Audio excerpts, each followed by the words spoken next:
DC সম্মেলনের সবশেষ খবর জানাতে সরাসরি চলে যাচ্ছি মেহেদী হাসানের কাছে।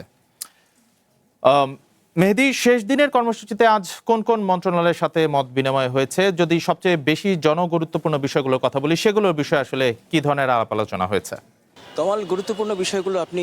উল্লেখই করেছেন এবং আজকে মোট 7টি মন্ত্রণালয়ের আজকে এই ডিসি সম্মেলনে ডিসিদের সাথে আসলে আলোচনায় বসেছিল এবং এর মধ্যে নারী ও শিশু মন্ত্রণালয়, সমাজ কল্যাণ মন্ত্রণালয়, যুব ক্রীড়া মন্ত্রণালয়, এই 3টি মন্ত্রণালয়ের পর্ব আসলে সকালেই শেষ হয়েছে এবং দুপুরের পরবর্তীতে স্বরাষ্ট্র মন্ত্রণালয়, তথ্য মন্ত্রণালয় এবং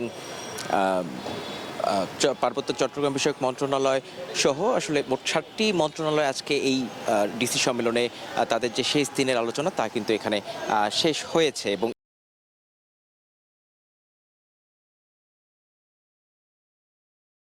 এখান থেকে জানেন যে 7টার সময় কিন্তু প্রধানমন্ত্রীর সাথেও আসলে সবশেষ আলোচনায় বসার কথা রয়েছে এবং আজকের যে গুরুত্বপূর্ণ কথাগুলো আপনি বলছিলেন তার মধ্যে যদি বাড়তি একটু বলতে চাই যে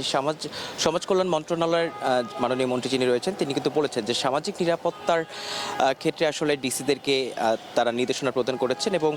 দুদকের সচিবও কিছুক্ষণ আগে এখানে কথা বলেছেন এবং তিনিও কিন্তু জানিয়েছেন যে দুদক কর্মকর্তার নাম করে কেউ যদি কোনো অন্যায় বা অপরাধমূলক কাজ করে সেক্ষেত্রে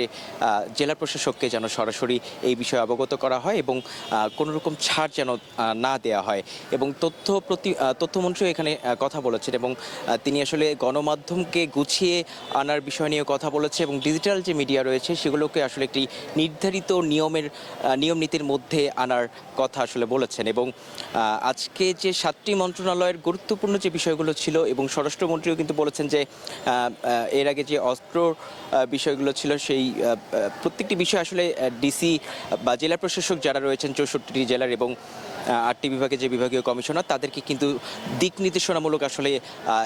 এখানে আলোচনাগুলো হয়েছে এবং যেহেতু নির্বাচিত সরকার এসেছে, নির্বাচিত সরকারের